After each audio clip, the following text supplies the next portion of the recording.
రేవతి కుటుంబానికి పుష్ప టీం 2 లక్షల పరిహారం. దిల్ రాజుతో కలిసి కిమ్స్ ఆసుపత్రిలో శ్రీతేజను పరామర్శించిన అల్లు అరవింద్. చిత్ర పరిశ్రమ ప్రముఖులతో కలిసి నేడు సీఎం రేవంత్ రెడ్డితో భేటీ. సంజయ్ థియేటర్ తొక్కిసలాట ఘటనలో మృతి చెందిన రేవతి కుటుంబానికి పుష్ప 2 టీం భారీగా పరిహారం అందజేయడానికి ముందుకు వచ్చింది.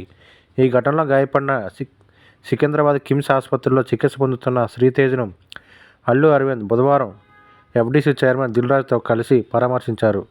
ఈ సందర్భంగా అల్లు అరవింద్ మాట్లాడుతూ రేవతి కుటుంబానికి 2 కోట్ల పరిహారం ఇస్తున్నట్లు చెప్పారు. ఇందులో అల్లు అర్జున్ తరపున ₹1 కోటి, పుష్ప 2 దర్శకుడు సుకుమార్ తరపున 50 లక్షలు, మైత్రి మూవీ మేకర్స్ తరపున 50 లక్షలు, మొత్తం కలిసి 2 కోట్లు అందజేస్తున్నామన్నారు. ఎఫ్డీసీ చైర్మన్ దిల్ రాజు మాట్లాడుతూ శ్రీతేజ్ ఆరోగ్యం కుదురుపడుతుందని, వెంటిలేటర్ లేకుండా వైద్యులు చికిత్స అందిస్తున్నారని చెప్పారు. కాగా చిత్ర పరిశ్రమ డైరెక్టర్ నిర్మాతలు కలిసి గురువారం రేవంత్ రెడ్డిని కలుస్తామని తెలిపారు. ప్రముఖ జ్యోతిష్కుడు వేణుస్వామి 2 లక్షలు. సంజయ్ థియేటర్ వద్ద జరిగిన తొక్కిసలాటలో గాయపడిన శ్రీతేజ్ను బుధవారం ప్రముఖ జ్యోతిష్కుడు వేణుస్వామి ఆసుపత్రిలో పరామర్శించారు. అనంతరం శ్రీతేజ్ ఆరోగ్య పరిస్థితిని తండ్రి భాస్కర్ను అడిగి తెలుసుకున్నారు.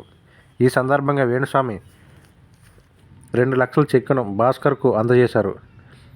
శ్రీతేజ్ ఆరోగ్యం కోసం 1 వారం రోజుల మృత్యుంజయ హోమాన్ని అది కూడా తన సొంత ఖర్చులతో నిర్వహిస్తానని చెప్పారు.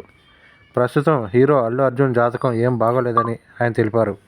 అల్లు అర్జున్ జాతకంలో శని ఉండడం వల్ల ఈ ఘటన చోటు చేసుకుందన్నారు. వచ్చే ఏడాది మార్చి 29 వరకు అల్లు అర్జున్ జాతకం ఇలాగే ఉంటుందని వివరించారు. శ్రీతేజ్ను పరామర్శించిన జానీ మాస్టర్. సికింద్రాబాద్ కిమ్స్ ఆసుపత్రిలో చికిత్స పొందుతున్న శ్రీతేజ్ను బుధవారం కొరియోగ్రాఫర్ జానీ మాస్టర్ తన కుటుంబంతో కలిసి పరామర్శించారు. కొరియోగ్రాఫర్ల తరపున శ్రీతేజ్ కుటుంబాన్ని ఆదుకుంటామన్నారు.